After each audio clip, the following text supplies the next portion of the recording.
Bora falar sobre atendimento ao público comigo, mano? Como eu sei que vocês adoram saber de todas as vezes que eu fui brutalmente humilhada atendendo um monte de gente maluca no meu último trabalho, eu trouxe a parte 2 desse vídeo, que na verdade é um vídeo independente, então não necessariamente você precisa assistir o primeiro vídeo, mas fica a seu critério. Em 2024, eu comecei a trabalhar em uma empresa terceirizada de call center no produto de um banco muito conhecido. Eu trabalhava no setor de suporte receptivo, de um site que atendia empresários e microempresários. Suporte receptivo significa que eu não ligava para os clientes, eles é que me ligavam para tirar dúvidas de coisas que eles queriam fazer no site ou simplesmente para relatar erros. Então, o que eu basicamente fazia era auxiliar eles a mexer no site, porque a grande maioria das pessoas que ligavam eram pessoas de idade. Senhor José, você vai clicar onde está escrito acessar a conta. Ô, minha filha, não tem esse negócio de acessar a conta, não. Você tem certeza disso? Porque é a primeira coisa que aparece assim bem grande quando você entra no site. Acessar a conta. Tem não. Os atendimentos, eles eram daí pra pior. Eu tinha uma colega de trabalho que uma vez ela atendeu a ligação de um cara e falou que o teclado dele não tava funcionando. Poxa, muito triste pra você, senhor. Mas eu faço o que com essa informação? O pior é que depois ela falou tipo, senhor, isso não tem nada a ver com o banco. Aí ele, como que não? Como é que eu vou acessar o banco sem teclado?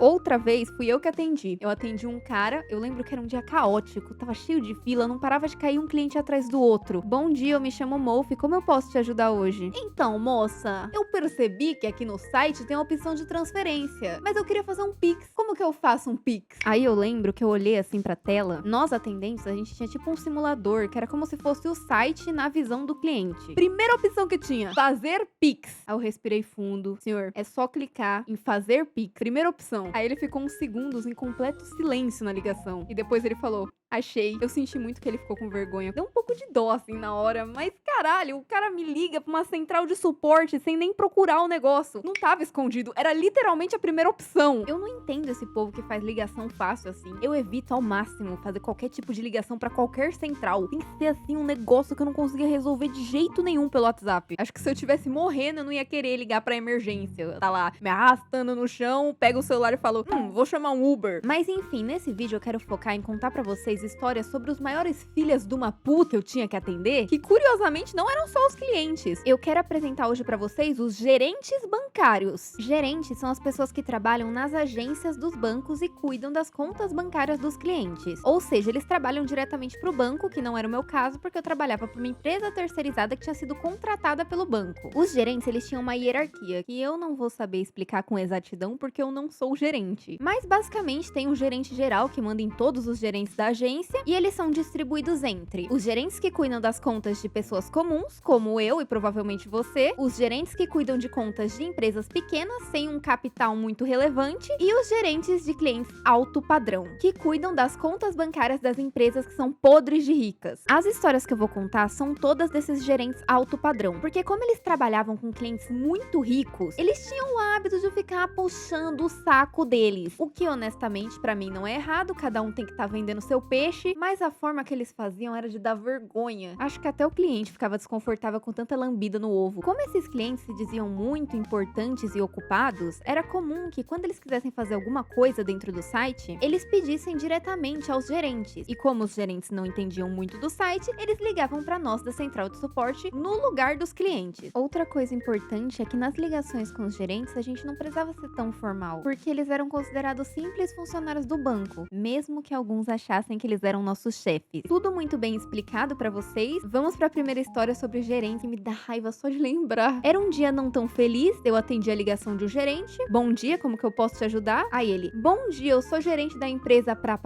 e o cliente quer ajuda pra fazer um procedimento no site. Você pode auxiliar? Eu tinha tanta vontade de falar não, mas enfim, CLT tem conta pra pagar, né? Então, claro que eu posso ajudar, eu vou te passar o passo a passo, tudo bem? Aí ele soltava aquela frase, a frase que eu mais temia, eu vou colocar ele na ligação. Mano, eu ficava pensando, por que cacetetes o cliente não ligou direto? Aí o gerente ficava lá meia hora tentando ligar pro cliente, esperando ele atender. Existe uma coisa nas empresas de call center, telemarketing, afins, que chama TMA, TMO ou TMC. O nome muda conforme a empresa, mas todos significam tempo médio de ligação, que é o tempo que a gente tem pra falar com o cliente, resolver o problema dele e desligar a ligação. Se não, você toma bronca. No meu caso, se eu não me engano, era 7 minutos que eu tinha. E eu fiquei meia hora esperando só o cliente atender a ligação do gerente. pensa na minha alegria. Quando finalmente esse abençoado pelos céus atendeu, eu pude começar a fazer o meu atendimento. Mas como nada na vida é feliz, aquele gerente simplesmente não me deixava auxiliar o cara. Eu acho que ele percebeu que ele não servia pra nada naquela ligação e ele resolveu que ele queria ser proativo, workaholic. Então, toda vez que eu estava explicando alguma coisa pro cliente, esse mano ficava me interrompendo e repetindo tudo que eu tinha acabado de falar. Parecia aquele aluno chato que fica repetindo o que o professor acabou de falar pra pagar de inteligente. E é por isso que os koalas são mamíferos. É, professor? É por isso que os koalas são mamíferos? É, cacete, ele acabou de falar! Enfim, o gerente ele ficava me interrompendo, repetindo as frases que eu tinha acabado de falar e o cliente ficava cada vez mais confuso. E eu cada segundo mais irritada. E o que mais me tirava do sério era a voz que ele fazia pra falar com o cliente. Ele falava como se o cliente fosse uma criança e não um homem de 40 anos que provavelmente tem uns 20 carros importados na garagem. Então eu tava falando tipo assim: ah, senhor Alberto, primeiro você vai clicar nos 3 pontos. Certo, senhor Alberto. Primeiro você vai clicar nos 3 pontinhos. Da primeira vez eu relevei, eu pensei, não é possível que esse cara vai ficar me cortando toda hora. Aí eu continuei. Depois você vai clicar no botão azul. Agora clica no botãozinho azul. Depois o senhor clica. Agora o senhor clica. Ô, irmão, você vai ficar me cortando mesmo? Eu vou ter que te cortar também. Não, eu não falei isso. Eu falei algo do tipo: gerente, por gentileza, poderia deixar eu auxiliar o senhor Alberto? E ele concordou, mas depois ele continuou me interrompendo a ligação inteira. Se eu não me engano, essa ligação durou mais de 1 hora e foi muito caótica. Porque eu falava, depois ele falava por cima de mim, e o cliente também não entendia porra nenhuma. No final deu tudo certo, porque o cliente conseguiu fazer o que ele queria. O gerente conseguiu puxar bastante o saco do cliente. Só que eu devo ter perdido ali uns 5 anos de vida, porque o meu cortisol foi para as alturas. Próxima história, mais um dia triste na operação. Eu atendi uma gerente, dessa vez era uma mulher. Ela me relatou que o cliente dela estava com um erro no aplicativo. E naquela semana, alguns celulares estavam de fato com um erro de TI no aplicativo, o que era uma coisa completamente fora da alçada do nosso atendimento. Então, o pessoal de TI pediu que se a gente pegasse algum cliente com esse tipo de situação, nós tínhamos que pedir para ele tirar um print da tela e enviar esse print para a central de suporte de TI. E foi exatamente o que eu falei para ela. Aí ela me respondeu: como assim? E eu repeti de novo: o cliente precisa enviar um print para o suporte de TI. Essa mulher não me dá uma risada debochada e fala: mas ele é médico, ele não tem tempo de tirar print. Eu lembro que eu ouvi isso, eu fiquei uns 5 segundos assim olhando pro nada, desacreditada no que eu tava escutando. O médico, ele não tem braço. Se ele tirar um print, ele morre na hora. O que me deixou mais chocada é que ela falou isso num tom que parecia que ela tinha me refutado. Parceira, nem se esse cara fosse Dr. Miguel, o médico mais foda do Brasil, que resolvia todos os problemas da escola mundial, daria pra eu fazer alguma coisa diferente por ele. Eu só falei: entendi, mas ele vai precisar tirar um print e enviar pro suporte, tá? Depois disso, ela desligou na minha cara e, se eu não me engano, ela ligou de novo e desligou na cara de outra atendente que passou a mesma informação. A próxima história é a última história que eu vou contar, mas ela é bem longa, então se preparem, porque nessa aqui eu quase desci no RH e pedi demissão. Primeiro de tudo, eu quero apresentar pra vocês alguns personagens importantes pra vocês entenderem o contexto dessa história. Vamos falar sobre os meus antigos chefes. Pra exemplificar melhor, a gente vai pensar em uma pirâmide. Na base da pirâmide, nós temos os mais fudidos, que são os atendentes, onde eu me enquadrava. Acima dos atendentes, no centro da pirâmide, nós temos os supervisores. E acima dos supervisores, no topo da pirâmide, nós temos o coordenador de operação. E falando sobre supervisores, tirando o meu supervisor, que era um cara muito maneiro e muito gente boa, tinham supervisores ali que só Jesus na causa. Eu lembro de um que eu apelidei ele de Franjinha. Toda vez que eu ia pedir ajuda pra ele, esse cara falava pra fazer algum procedimento que não tinha nada a ver com o problema do cliente. Ele ia lá, abria o guia, via o primeiro procedimento e falava assim: ó, faz esse aqui, se não der certo você volta. Aí eu via assim, o procedimento era um negócio completamente sem nexo. Ah, pede pro cliente fazer 5 embaixadinhas e botar o celular no modo avião. Outro supervisor que tinha era o Lesma. Esse mano era a definição de enrolar o cliente. Diferente do Franjinha, quando a gente pedia ajuda, ele concordava e falava pra gente deixar o cliente em espera na ligação e ligar pra ele. Esse era um procedimento que a gente fazia pro supervisor auxiliar dentro da ligação, então ficava a voz dele registrada. Só que quando a gente ligava e explicava o problema do cliente, ele simplesmente pedia um momento e sumia por uns 40 minutos. E o motivo disso é bem simples, porque ele não sabia o que fazer. E como ele não podia passar a informação errada, porque estava sendo gravado, ele optava por ficar enrolando até o cliente desligar. E quando finalmente o cliente desligava, ele voltava como se nada tivesse acontecido, falando: que pena que o cliente desligou. Eu vou encerrando por aqui também. Mas enfim, eu só vou falar sobre esses dois nesse vídeo. Se vocês quiserem, eu posso fazer um vídeo só falando sobre chefes. Agora que vocês estão familiarizados com o meu ex-ambiente de trabalho caótico, eu vou começar a contar pra vocês a história da gerente que quase fez eu ser demitida e também quase fez eu mesma me demitir. Vamos chamá-la de piranha. Não, não vamos. Nós somos educados. Vamos chamá-la de gerente V.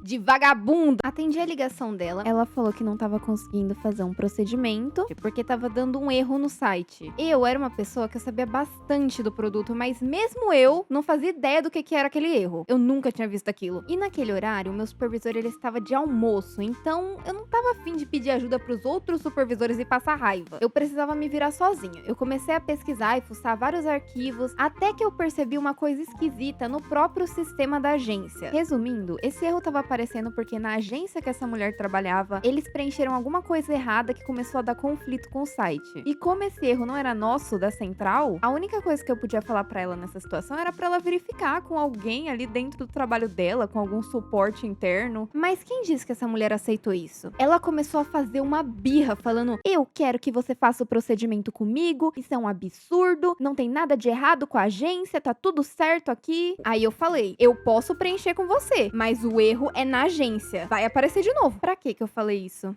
Pra quê? Hoje em dia eu me arrependo muito, porque depois que eu falei isso, essa mulher simplesmente decidiu que ela ia acabar com o meu dia. Eu acho que ela se sentiu muito ofendida, porque eu falei que o problema não era com a gente, e sim, muito provavelmente com alguma coisa que tinham feito na agência. Enfim, depois que eu falei aquilo, ela ficou quieta na ligação por uns 10 minutos, e ficava me pedindo um momento, e dando risadinha, falando que tava fazendo uma ligação super importante. Eu ficava pensando: foda-se a sua ligação, minha senhora, eu quero ir comer, já deu meu horário. Do nada eu comecei a ouvir chamarem meu nome pelos corredores da empresa. Quem é Molfi? A Molfi é de qual equipe? O franjinha apareceu na minha mesa falando: a coordenadora quer que você vá na mesa dela.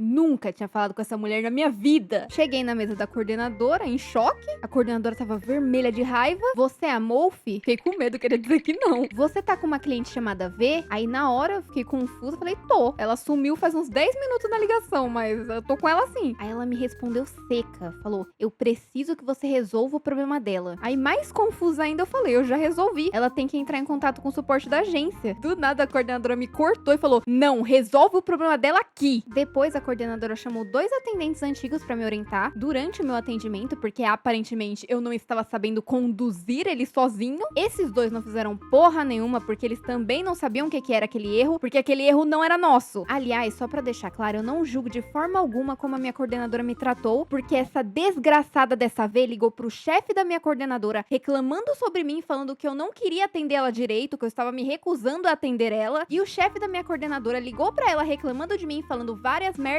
pra minha coordenadora, simplesmente porque essa mulher era uma mesquinha do caralho, que não acreditava que ela pudesse ter cometido um erro, e também porque ela queria demonstrar que ela tinha muito poder sobre mim, que ela conhecia gente importante. Uma prova disso foi quando eu voltei pra ligação e ela riu e falou: então, Molfi, colocaram alguém pra ajudar você a atender? Nesse meio tempo, a coordenadora foi reclamar de mim pro meu supervisor, que tinha acabado de voltar. Só que como ele não era um supervisor e sim um prefeito, ele me defendeu, falou que era impossível, porque eu era uma das melhores atendentes da equipe dele. Eu sou ruim pra quase tudo na vida, mas pra trabalhar eu sou boa. Ele foi até a minha mesa, onde eu estava quase tendo um colapso de raiva, e perguntou o que tinha acontecido. Eu expliquei tudo, eu falei tudo que eu tinha encontrado, tudo relacionado ao erro, e adivinha, o meu chefe só olhou confuso pra mim e falou: ué, por que você não mandou ela pro suporte da agência? Nossa, mano, na hora que ele falou isso, eu me senti tão validada. Todo mundo tá falando que eu tava errada. Eu comecei a pensar que eu tava errada também. Depois o meu chefe só falou: ah, deixa que eu resolvo. E começou a atender no meu lugar. Só que a V continuou reclamando, viu? Ela continuou insistindo que estava tudo certo na agência, que ela fazia um trabalho perfeito, até o meu supervisor vencer ela pelo cansaço. Eu lembro que ele virou pra mim e falou: Molfi, ela disse pra eu agradecer você pelo atendimento, pois eu quero que ela enfie esse agradecimento bem no centro do olho do cu. Eu tava realmente estressada aquele dia. Eu tava pronta pra descer e pedir demissão. Mas o meu chefe me impediu, me pegou pelos ombros e falou: ó, para com essas ideias aí, que amanhã é outro dia. E sobre a minha coordenadora, depois ela veio se desculpar comigo e me deu uma trufa de morango. De novo, eu não julgo ela. Imagina você ter que lidar com um monte de meta impossível da empresa e ainda com um monte de supervisor que não era lá aquelas coisas. Dava pra ver claramente que ela tava ficando maluca. Mas enfim, esse foi o vídeo. Bem longo dessa vez, porque esse é o meu especial de 30k pra vocês. Eu queria fazer uma coisa que fosse especial, de um tema que vocês me pediram bastante por uma parte 2. E por incrível que pareça, apesar do tamanho desse vídeo, ainda tem histórias que eu posso contar sobre essa empresa. Comentem aí as histórias de vocês sobre pessoas sem noção no trabalho. Novamente, muito obrigada pelos 30 mil inscritos. Eu nunca imaginei que o canal cresceria tanto. Agradeço também aos membros do canal que estão aí sempre apoiando o meu conteúdo. E é isso, se você gostou do vídeo, não esquece de dar like e se inscrever no canal. Até semana que vem, se der. Tchau!